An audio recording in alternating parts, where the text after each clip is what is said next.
Before we begin this episode, I just want to offer a gentle heads up. This conversation includes detailed experiences of miscarriage and stillbirth. If that's tender or potentially triggering for you, please take care of yourself as you listen or choose to come back when you feel ready. If you do choose to listen, I invite you to do so with care for your heart. As always, you're invited to engage with this story in whatever way feels safest for you. Thank you for taking care of yourself first. Hi, and welcome to The Grief Between Us. I'm Patti Merrill, chaplain and founder of The Waiting Place, a nonprofit grief center dedicated to creating space for honest conversations about loss, love, and the complicated journey of healing. I'm really grateful you're here. Whether you're grieving yourself, supporting someone you love, or simply wanting to better understand the human experience of loss, this podcast is a place where grief can be spoken about openly and listened to with compassion. So wherever you are today, thank you for joining me. Let's begin. Okay, so today we have Sundy Anderson with us. And Sundy is a licensed marriage and family therapist whose life has been shaped by connections, music, faith, and grief. She grew up in a military family and lived in 8 different states, an experience that gave her an early lived understanding of transition, adaptability, and belonging. She studied music at Brigham Young University, where she trained as a classical vocalist, and she later served a mission for the Church of Jesus Christ of Latter-day Saints in South Africa and Botswana, an experience that deeply influenced her sense of calling and led her toward becoming a family life educator. Through a long and complex personal journey with grief, Sundy ultimately chose the path of becoming a marriage and family therapist, bringing both professional training and lived wisdom into her work. I met Sundy when we lived in Colorado, and her husband was attending medical school there. And we first crossed paths when she was expecting what I thought at the time was her first child. But That's right. Those were sweet days. They were. I was so grateful for chance meetings. Yeah. Like the circumstances that brought us both to that neighborhood in that time. And then divine. brought us both back here. Yeah. Like the To same Utah. moving truck, I know, right? yes. We moved back to Utah together. And then we go back and my family goes back to Colorado, but you're still hanging out here. Still here. Yeah. Yeah. What year was that? How many years ago? So that was 2012. 12. So what do we got? 14 years ago? 14 years. Every one of my children, almost every one of my children at some point has taken piano or vocal lessons from you. Yeah. Let's see. I didn't get Carly. Yeah. She's the only one, I think. Yeah. I think I did everyone else. Yeah, I think so. We've been so blessed by you in our lives. Oh, well, I love the Merrills, so right back at you. Yeah, thank you. Thank you. Oh, and Mariah. I didn't teach Mariah anything. That's right. Okay. Thank you so much for having this conversation with me. They're tender subjects that we touch on and sacred. Yeah. So thank you for opening your heart and your home. Absolutely. To us to do this. I feel like you in my life and having these types of conversations has been a real gift from God to me, because I don't, as comfortable as I am to talk about this type of subject, it doesn't come up naturally that often. Yeah. And so with you and I, or you and me, it just seems like we always go deep. We always have to go there. We do. Yeah. I think that is a unique relationship to be able to have with people. Not everybody can hold that. Mm-hmm. And not everybody needs to hold that. Sure. Right? Yeah, there's some times we don't need that. Yeah. I do need some of that, and so therefore. Yeah. I was just going to ask, how does that feel naturally for you? Is that, for me, it's always a blessing to be able to have somebody that can hold that space and allow that to happen. It lifts a burden rather than creates a burden. Mm-hmm. And so I hope it's the same. Yeah. Oh, yes. I am an external processor. Yeah. I am married to an internal processor. So I know that not everybody is that way, but I am definitely that way. So. Yeah, I think that works out a lot that way somehow. Mm-hmm. That was my relationship with my husband as well. Mm-hmm. So grief, this is the grief between us.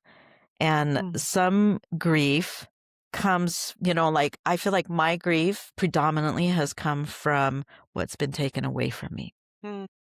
But some grief comes from what never was allowed to happen in the first place. Can you talk a little bit about what that kind of loss looks like? What kind of grief that kind of grief looks like? Yeah. The idea of something being an ambiguous loss, I actually was like thinking about it because I knew we were going to be talking. Yeah. And ambiguity, according to Google Yeah. AI, refers to the quality of being open to more than one interpretation, which I thought that's interesting, Yeah. often resulting from unclear, indefinite, vague language, or in my case, experience. Yeah.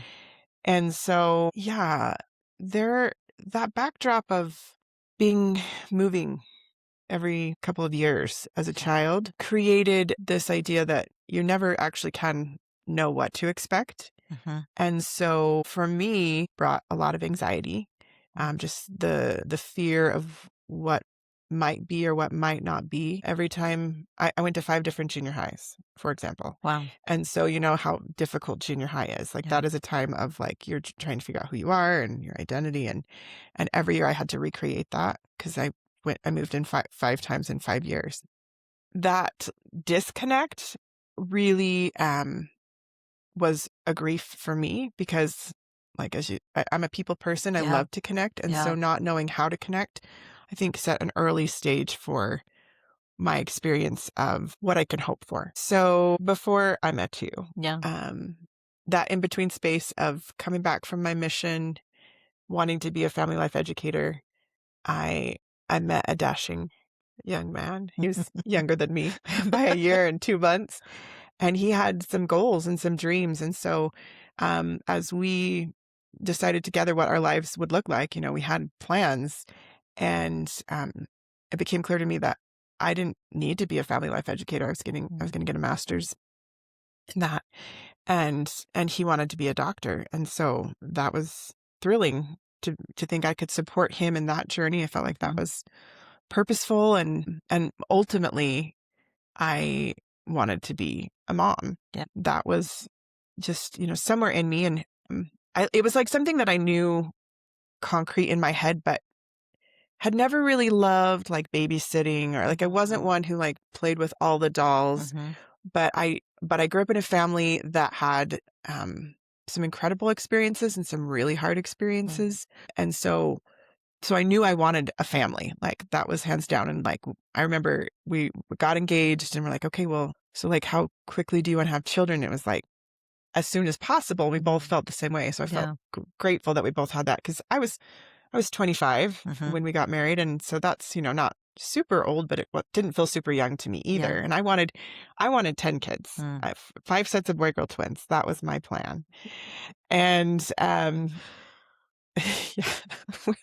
we just don't know what we wished for, right? Oh yeah. So then that little first 6 weeks of marriage, we're not going to medical school. It's a bad economy. What are we going to do? We both had just graduated and really didn't have anything ahead of us. So we took a leap of faith and moved to Portland, Oregon. And I was working as a volunteer at a resource center for families, and my husband was working at an addiction treatment center.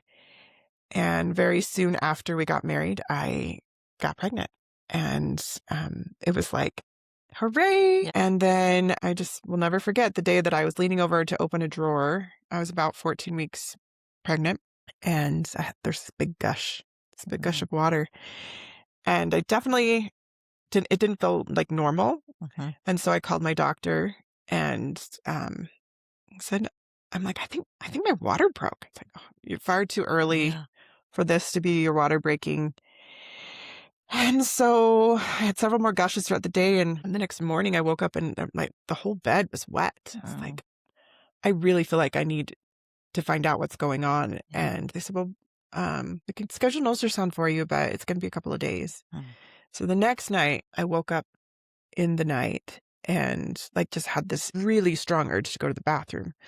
So I went to the bathroom and delivered, a baby. I was going to say an unborn baby, but it was obviously, I could tell as I looked down that it was a deceased baby. It was very bruised, this small, it was probably like the size of my hand. And the look on that little baby's face was just like terrifying. It was a moment that I will never forget, and it changed everything. And it was, horrific. And so I think I was probably screaming. I don't remember. It didn't hurt, but I was just in shock. And so Tyler called. We had the doctor's number, and the baby was still attached to me by an umbilical cord. And so she recommended that we, just cut the umbilical cord and then head to the emergency room. So we did that. And like all we had to put the baby in was like a plastic grocery sack. And for years after that, I always told the story that the doctor had told us to throw the baby in the dumpster, like outside of our apartment that we were living in. But I later found out that my husband had no idea what to do. And so that's what he chose to do. And the night of that day, it was the middle of the night, and being in an emergency room situation where the hospital really didn't know what to say to us, because I was like, we just had a baby, but we don't have the baby. And they sent me home with Pitocin. They said, we think you've passed the placenta. I didn't even at that time know what a placenta was. And so then, we went home, and I basically went into labor to pass the placenta, but I thought I was dying. Because I had never experienced that kind of pain. I can't believe they didn't keep you. Why did they send you home? It's just, all of that was just really, really unfortunate and devastating. And so at that point, I was just grief stricken and like lost, totally lost. But fortunately, I knew some really incredible people who were therapists that were working at the same place that I was volunteering, where I was working. And it was just like this, go process this in your graduate program for marriage and family therapy. Wow. It was just that quick. Oh my gosh. And so in that program, I was able to do some things like name that child Sterling. That baby's name is Sterling. And also that led to a couple of years of, we were actively trying to have another baby, and we were told it was a fluke. There were no babies coming. I finished the graduate program. I started working as a therapist. In the middle of that time, my husband was trying to get into medical school, and he was still not getting into medical school. Like, he was very qualified, had done all the right things, and his grief in not knowing, will I ever get to do this, was, our griefs combined, and how we experienced the loss of that first child was different and kind of led to disconnection between us. But overall, it was just hard. So we had moved to a new location. We moved from Hillsborough to Tigard, and there I found out that I was expecting. And because of that experience before and my generalized anxiety that I have, I was terrified from the beginning of the pregnancy that it wasn't going to go well. And so we tried to just, put one foot in front of the other and be excited and grateful. And November 13th, I was just 2 days shy of 20 weeks pregnant. I was at home and my water broke, and I knew this time. Oh my goodness. My water broke. And so we, fortunately, were with a different insurance company in a different hospital. We rushed to the hospital, and remember, I can still picture myself just driving in the car. The sun was out that day. In Portland, that's not usual. But the sun was shining, and there was just something in me that said, it's going to be okay. Not that meant it was going to be what I wanted, but I felt very carried. And we went to the ER, and the doctor did an ultrasound and said, so, your water did break, and the umbilical cord has shifted down. And so you will be delivering this baby, and the baby will not survive. And at that point, the baby was moving. This was my baby. It was just unreal. But we were moved into the maternity ward, and something about that just made me feel so seen. Because before, nobody even knew I was pregnant. At this point, people knew that I was pregnant, and anybody that knew me well knew that I was worried about the pregnancy.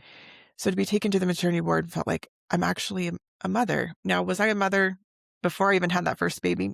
In a sense, yes. But in a different way, I wasn't treated like one. Yeah.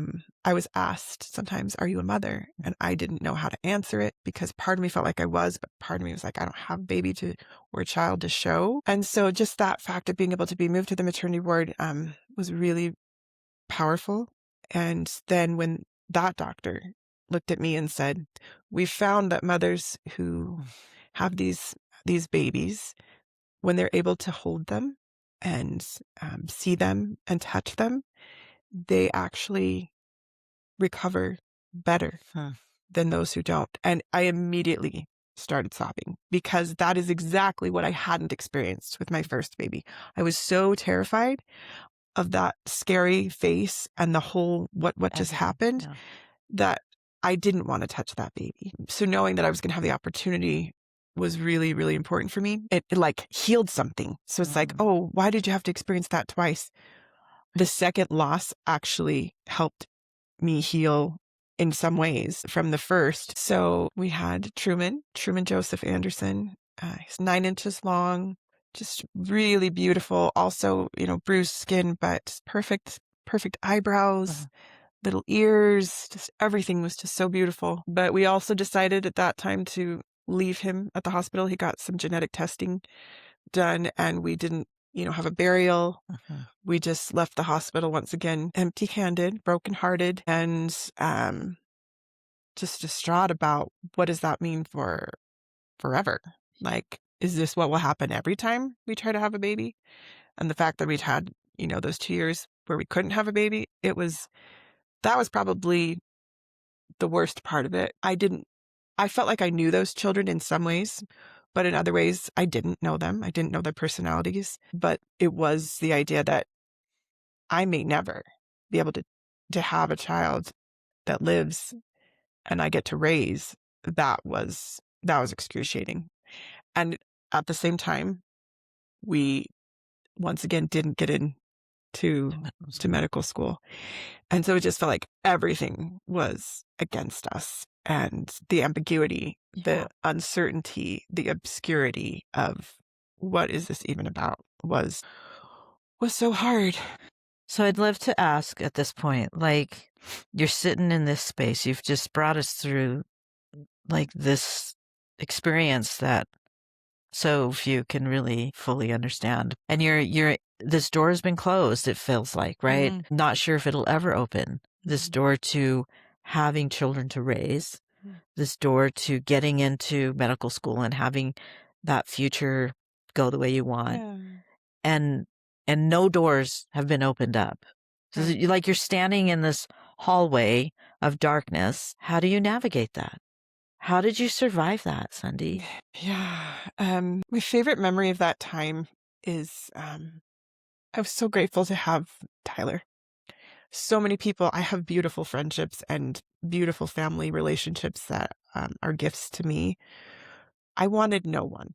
I wanted no one's trying to understand, but because we had this shared experience, both of our hearts grieving so much, we just held each other and listened to this song that I had sung at BYU.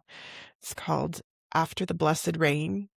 And we just held each other and cried in the kitchen because it was not the song does not try to take away the pain, but it says that rain trial is blessed, right? It is a blessing, and not in like we get blessings, but like because of what you're experiencing right now, you will have joy. Like it will be a different kind of joy because of this rain. And so the line that we've continued to think about as we've, it's been 18 years of marriage now, almost. Tears dried by sunlight. And in this case, SON, light, the sun, Jesus Christ. We both have strong faith in. Tears dried by sunlight no longer remain after the blessed rain. So music was a huge part of that time. Anger was also a big part of that time. I remember Tyler once punching the wall. He's not a violent person. It didn't poke a hole in the can't even wall. imagine. Can you imagine it? Not even. And I remember times alone. I wouldn't do it if anybody else was there, but I would just scream and yell at God, and felt like it was a completely appropriate thing that he could hold that for me, and had no problem with me doing that because he understood it. I heard recently, it's a song that one of my daughters sent to me, and there's a line that says, "Do you know what God calls an angry prayer? A prayer." Yeah. Yeah, it's acceptable. Absolutely acceptable. There were some really hard things that happened with well-meaning people at that time, people who wanted to help me grieve, and I found most of those very unhelpful. And I don't know if it's the only thing I have now is my experience. So don't try to tell me my experience, right? Yeah. I did start a blog at the time. And it was this balance between, I want no one to ask me about this and nobody to try to bring it up, or I want everyone to know about this, because I didn't have anything to show for all of this hurt and this frustration. And so that was very therapeutic for me to blog. I remember at work one time, I was the therapist when this happened, and something happened to a coworker, and we were all in a meeting, and they were talking about like how we were going to navigate what happened to the coworker. And I was able to voice how I think we should bring it up because no one brought it up when I lost my baby, and how that hurt me. And it was like everybody just immediately looked down, and these are all trained mental health professionals. But like, even as a trained person, I told you once about the social worker that came into the room after I was holding Truman in a rocking chair, and she felt like she needed to say something. And so she said, sometimes we just need to hold our baby. And I wanted to smack her. I'm like, you don't have to say anything. You can just be here, or you can leave. Like, I don't want you to tell me my experience. I don't need anyone to tell me how this is going to turn out for me. It was those types of things that were the hardest. And I'm sure I was actually very hard to be around. I've talked to my mom recently about that time. She really wanted to come visit, and I really didn't want her to come, but I said she could feel, she said, now, I could feel that Tyler was protecting you and you were protecting yourself. And it was like, I was just there to help. And I think that was true. She wanted, and all the people who wanted to help wanted to do something. And part of it, maybe not all of it, but part of it was so they could help themselves feel better. Sure. And when you experience something so traumatic and so devastating, you can definitely feel when it's not actually, like when it's for someone else. And you are like, I was like, I don't want to take care of anyone else. I just need to take care of me. And I know who can do that with me. And it's just Tyler. So we were pretty isolated. And then as the time passed, that ability to share and grieve with others, like let people mourn with us, that started to happen more. But it had to be on your timetable, and when your heart was ready to receive that. And I think society in general, we want to rush to the aid. We want to, I was going to say, we want to fix this. And I hate that word. I hate putting fix it with grief, but it is what society feels like we want to do, right? Like, let's help you feel better. Let's help push you past this so you pull can out of this. And sometimes it's not what we need, right? Hey, Instead, we need permission. I needed to let permission, it take time. And that I think about this other time when there were a couple of things that people said during that time that either pushed me in a space of acceptance and gratitude versus like frustration and wanting to pull back. So an example of something that happened that was really wonderful was there were, in our congregation at church, there were several couples that had kids older than us, but always included us in their gatherings. And so we had them pulling us in and trying to help us feel included, and not necessarily talking to us about our losses, but just making us feel like we were a part of the group. And even they had some, what they called empty nesters, an older group of people that invited us to come and be a part of their group. And we did both of those things. Awesome. And it was in one of those moments where a younger, she was older than me, but she had a child was about 2 or 3. She was sitting with me, and we were just kind of having a special moment, and I thanked her for including us, and I said, it's so difficult for me right now because like I feel like a mother, but I'm not a mother. Ambiguity, right? And this 3-year-old looked up at me and he said, "You are a mother." Oh. And it was pure and not for him. It was totally for me, and it like meant the world to me. Wow. And then in another close relationship, I was talking about my loss, and this lady was trying to relate to me, I think, and told me about another woman that she knew, and she said, but she actually lost a baby. And it was like a gut punch, and I'm sure my mouth dropped open, and I just shut down and never talked to her about any of that again.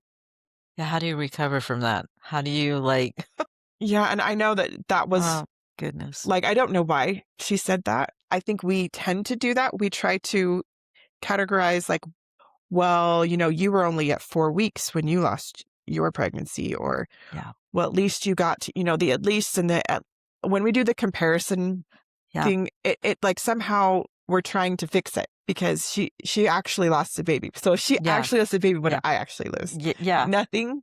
Or, there's medical terms. You could say a fetus. Like, that was so much dreams and layers of waiting and hoping and excitement that all came crashing down in a single moment. So in answer to your question, how did I get through that time? I think nobody could probably say what actually got me through every day, but it was a day by day by day experience. And obviously when I met you, which had been not that long, because we lost Truman in November 13th, 2011.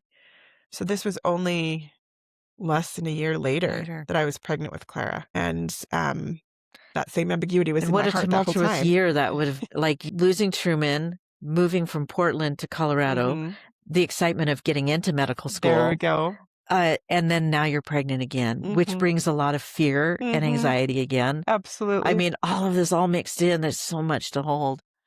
Yeah, it was just so much. It was like life compacted into that year. That was the year for us. So Clara was born 2 weeks early. They did a medical surgery for the rest of my children. I have 5 living children, and all of them I had surgery and was able to bring them safely to our family. So having those 5 children is such a gift. And this last Christmas, we have these little stockings that my mom needle pointed.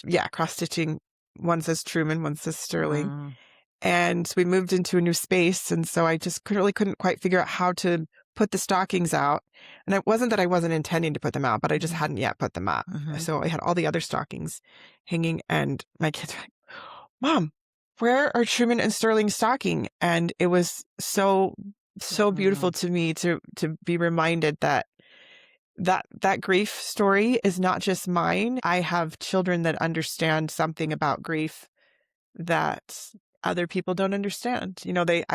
Watching them explain to little friends that come over, "Who's Sterling?" "Oh, that's my brother that died." That kind of thing that's a gift too. Beautiful. Yeah. And pulls at my heart in grief ways too. Hey, sorry to interrupt. This is Patti. Just before we continue, I want to share something briefly. As the founder of The Waiting Place, a nonprofit grief center created to support people as they navigate loss, and as a chaplain, one of the ways that I offer support is through grief companionship, which means I'm simply walking alongside people in their grief journey with compassion, listening, and spiritual care. If you or someone you love could use that kind of support, you can visit thewaitingplacefoundation.org, go to the community tab, and then click on programs and services to learn more. Or you can go directly to the contact page to reach out. It would be my privilege to sit with you in that sacred space and accompany you. How has your understanding of joy changed through loss? And how do you hold the joy authentically without dismissing the pain of the loss? Yeah. Yeah, because I think in your introduction you said, her life's been shaped by connection, and Brene Brown says that when she asks people about connection, they talk about disconnection. Mm-hmm. And it's because we only know what joy feels like or connection feels like when we know the opposite. And so because I had just gone to this depth place that nobody could have ever prepared me for, described to me in a way that I would have viscerally understood it, nor could anybody else know unless they've also gone through the identical thing, which no one does. That means, okay, you're alone. So when I was trying to get those feelings out in those blog posts back those years ago, I don't know if I read it somewhere or if I just realized what it was, but I described grief as a knife that carves out a place in your heart for increased joy. And the carving process, like, that's brutal. That is violent. That is horrible. Nobody wants that. And nobody can tell you when you're doing it that, oh, this is going to be a place now for you to have joy. But my joy in being able to comfort a upset child, hearing my child breathe at night, watching them make hard decisions, watching them make poor decisions, all of that I can compare to going home from the hospital twice with these empty back seats. That is like telling me that this cookie is so good. I can taste it and be like, oh yeah, that is a good cookie. But if I've tasted like a burnt cookie, now I know how good this is. It's like when I feel joy, I am actually honoring my grief. And when I feel grief, I'm honoring my joy. It's this kind of this loop that happens. And that's now removed. It's been 15 years since Sterling, 14 years since Truman. You couldn't have told me that 13 or 14 years ago. But from this side of things, I actually am so grateful for those experiences. I would not trade them. I wouldn't. And it's weird to say it, but and nobody can say it for you. Right. Oh, you'll be so glad this happened in 14, 15 years. I mean, I would have slapped someone who said that to me, right? Like that's how angry and devastated. And I just said that to someone this morning. Oh, in those, but like we can have foresight. We can have that faith and belief that God truly does have this beautiful way of making all things work for our good. And yet in the middle of that, you just would rather not have that experience, right? Oh no. You'd rather say, you know what? I don't want that good. No, I want this. I want my good. Yeah. I want what I was promised. Like I'm a middle child. I have a very strong sense of fair, very strong sense of justice. And so those, pieces of me were really hot at that time. And they still are, but, different things now. In my journey, there were times when I used to think, like, if somehow I could magically be offered the opportunity to go back to that fateful day of Lorianne's drowning and have things turn out differently, or let it happen the same way, knowing the growth that came, knowing the strength that came, the relationship with my Savior that came because of that. What would I do if I was given that choice? That's so hard. Yeah. For many years, I would say, I'm really grateful for where I've come, what I've learned, but I would never be able to choose to let her go. No. Until one day I realized, yeah, I would. I would let it be exactly what it was. And I don't know what flipped that switch. Did you always feel that way? No. Yeah. Absolutely not. Can you identify what helped you change that perspective? I think possibly for me, the overwhelmment that I have felt as a mom, and then trying to imagine having 2 more children to raise and the chaos that could be my life right now, or if I hadn't lost those two, would I have not had my last two? Living children don't replace deceased children, as you know. I don't know that I have the answer to that. And I think maybe there are parts of me, and they're the stronger parts, that say I would choose that.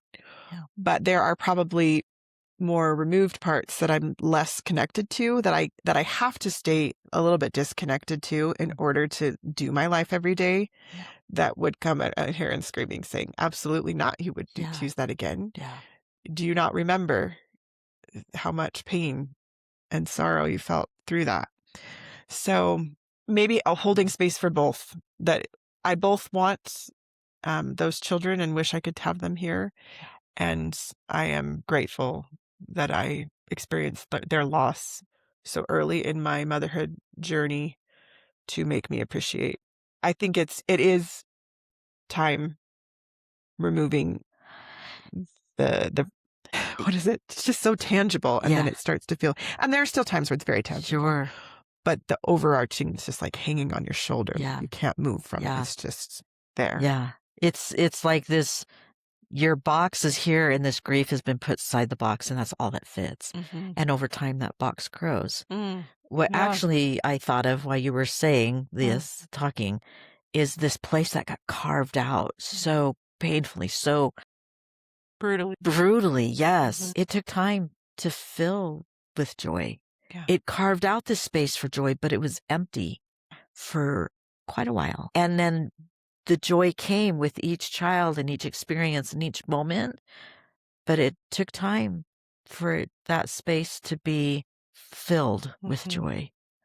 And I think there's still space in there for the grief. Yeah, they can coexist. I Yeah. think that was the most powerful thing I ever did learn in graduate school, was the both and Yeah. of my experiences, my life, others' lives. I can both be so grateful Yeah. and so angry at the same time. So professionally, Yeah. with your work with others, what do you think people struggle with the most, or what's the hardest thing to kind of grasp onto and allow the healing to begin when it comes to ambiguous loss? I would say it is honestly initially recognizing it as that, right? As ambiguous or as grief? As grief. Yeah. It's ambiguous loss. There's nothing that you can say, well, my dad died, or I just lost my dog. It's I didn't have parents that met my needs, and being able to say, and that is a grief that you carried because it wasn't clear. You had part of you that saw them as a parent, but part of you that said, this is not a parent. So when it seems to me that when my clients, when I identify for them, when I say something like, that seems like a grief, it's like when the doctor said, and when people get to hold their babies, they do better. It's like, that's what I was missing. So there's a light that goes on. It's like, oh, it's permission to have this feel as big as it does, that I don't have to dismiss it. And so, I don't know who told me this, but someone told me that, maybe I read it, all therapy is grief work. I remember when you told me that years ago. Maybe it wasn't that long ago, because I think it was when I started talking to you about wanting to become a grief coach. And you named that for me. All therapy is grief therapy. And it just made me realize, like, grief shows up in every aspect of our life, big and small. Right. And how prevalent it is. So it's so valuable to name emotions, right? Like when we can say, I feel belittled, that's different than saying I feel hurt, because now you understand hurt is vague. Belittled becomes more clear. So when you can say, this is a grief, this is an ambiguous loss that I planned on and banked on and prepared for, and it's not here anymore. And I don't get the funeral, I don't get the plaque.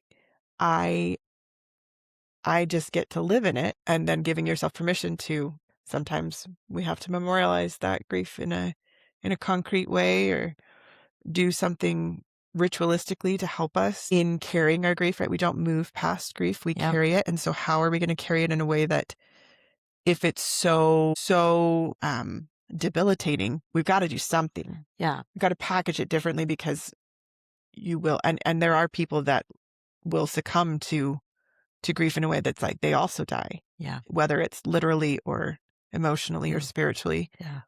Which makes me think, like, how do you help people honor what they've lost that's so ambiguous without getting stuck there? How do you help them to believe that they can carry this with them without it being so heavy that they collapse into it? Yeah, that's not an easy question, right? I mean, and there are Part people. two. We have part two with Sundy. We have, I have clients that I've been working with for years that are still holding it, but it's something about the therapeutic relationship that you can hold it together, and with somebody that isn't trying to necessarily fix it and isn't attached to your life in another way, then you can go and kind of unpack it on, and it doesn't make me drag down. So and some people it takes them a very long time to be able to do that, because there's so much and it's layer upon layer upon layer. And then there are other people that you have to convince them that this is actually what it is. And so, I would say, honestly, I see myself in that so much. there is no perfectly marked path for how that goes for each client or each individual. For me, it is a continual reminder of calling it what it is, trying to share it.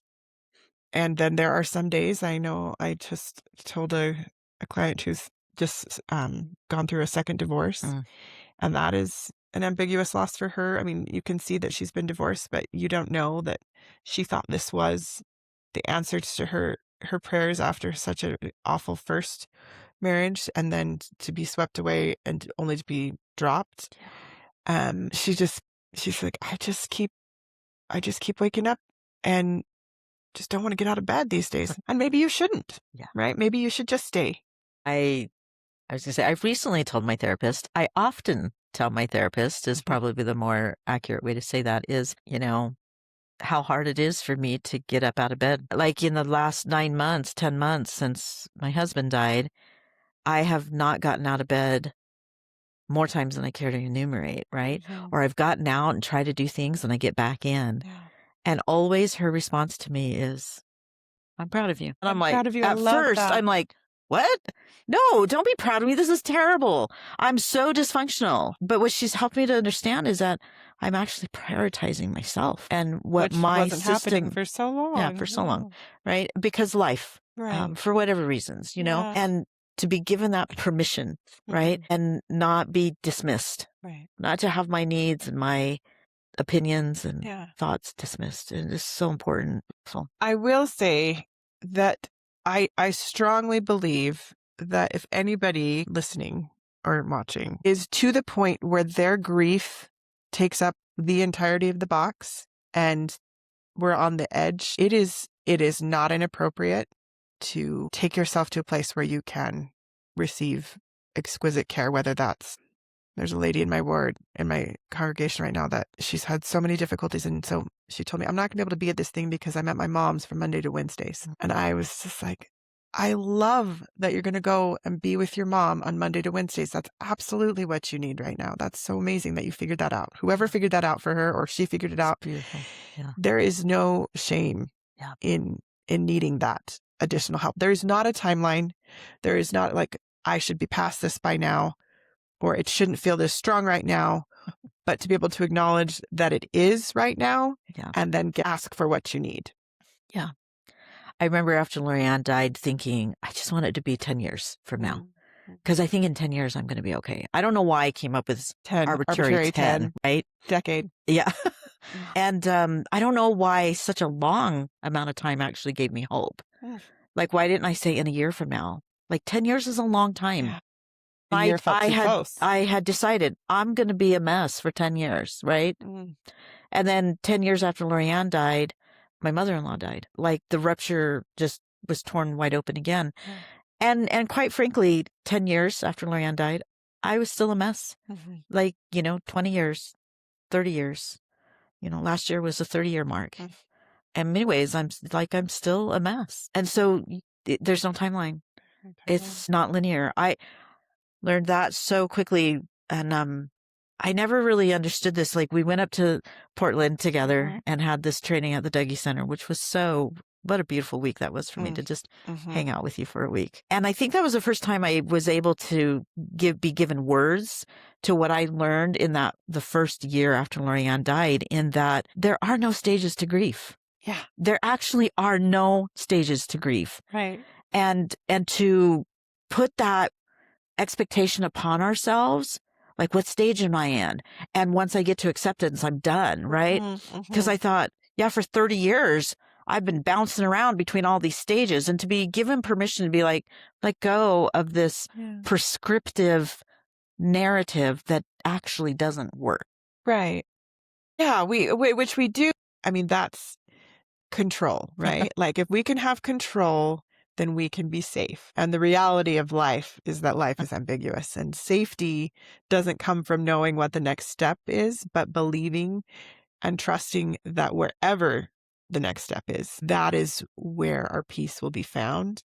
And that is ultimately, for me, with, the journey to motherhood, raising children, it actually had to start with an acceptance that I didn't have to do that.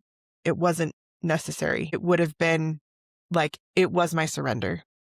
It was I will no longer try to control this. And in that space, things shifted for me. Wow.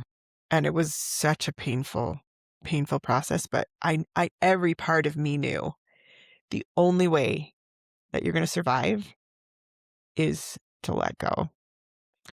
And like, nobody could have told me to do that. Yeah. It was just my process. And then there was a sense of, I'm me.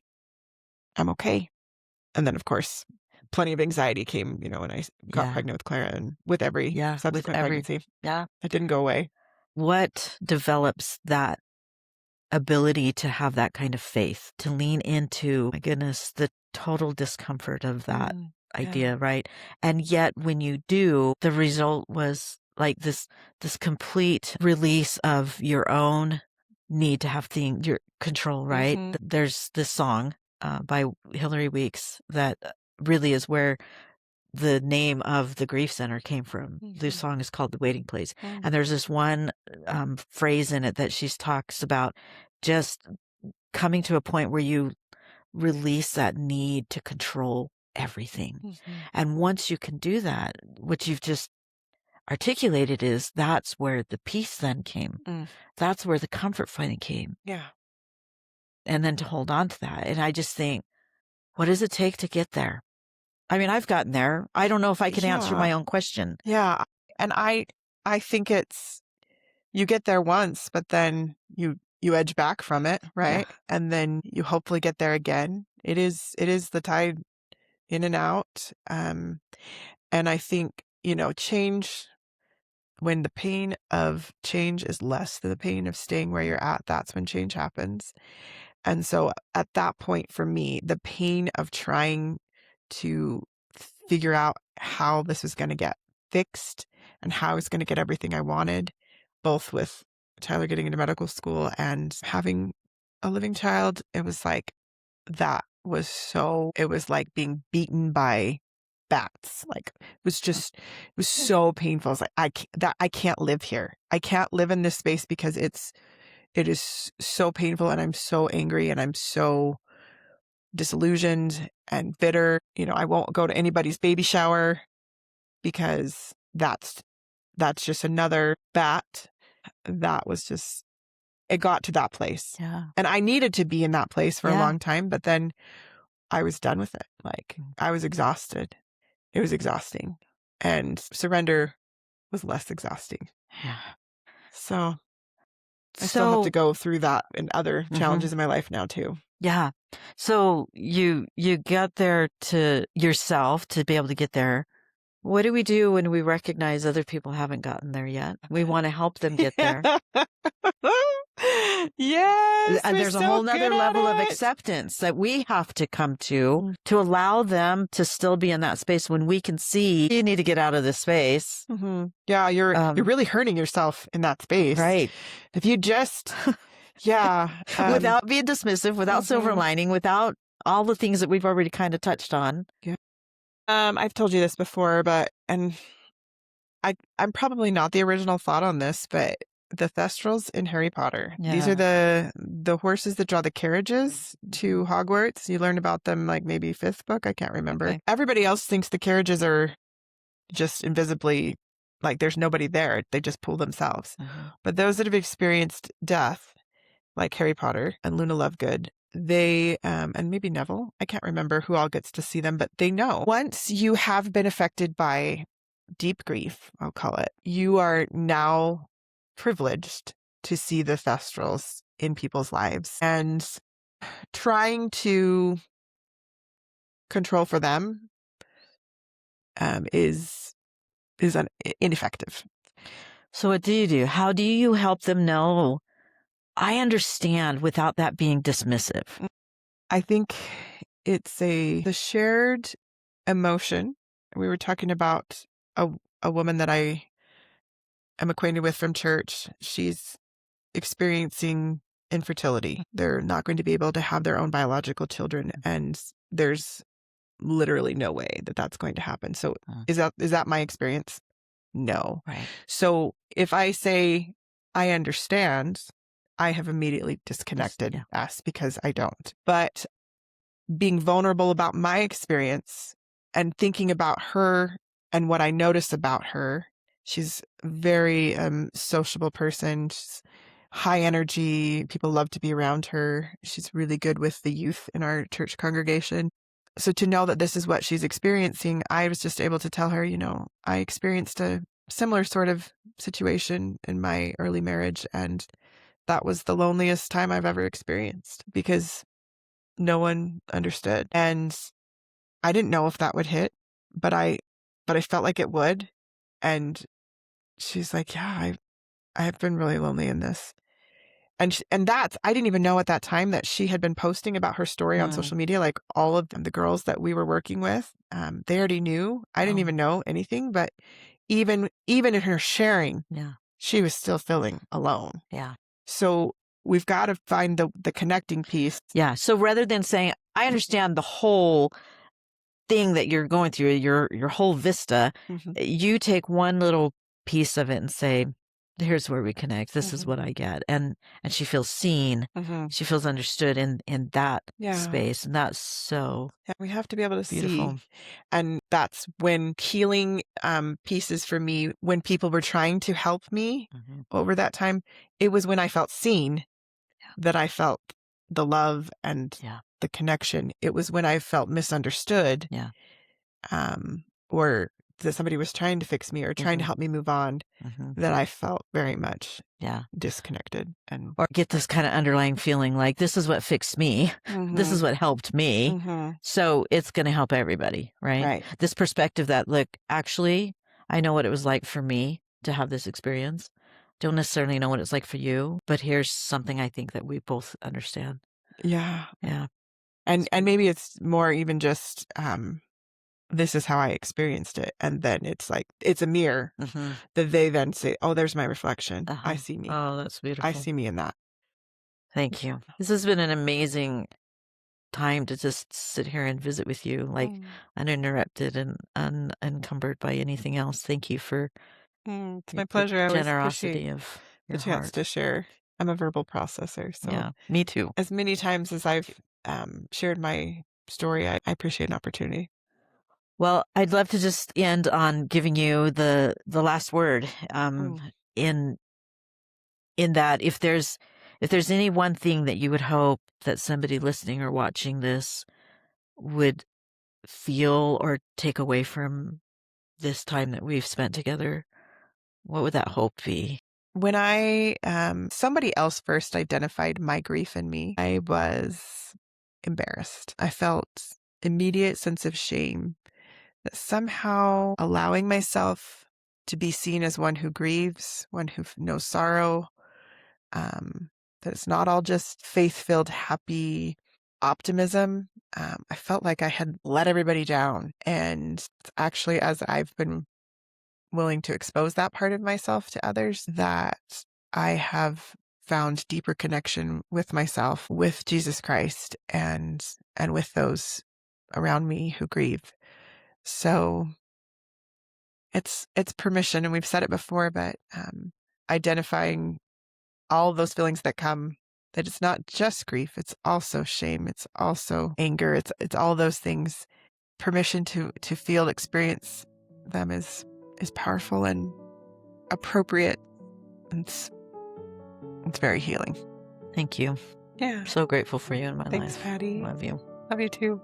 Thank you so much for spending this time with me today on The Grief Between Us. If this episode and the things we talked about resonated with you, I would be so grateful if you shared the podcast with someone else who you think might enjoy listening to it. The more these conversations are shared, the more we can help create spaces where grief is understood rather than avoided. Until next time, take gentle care of your heart.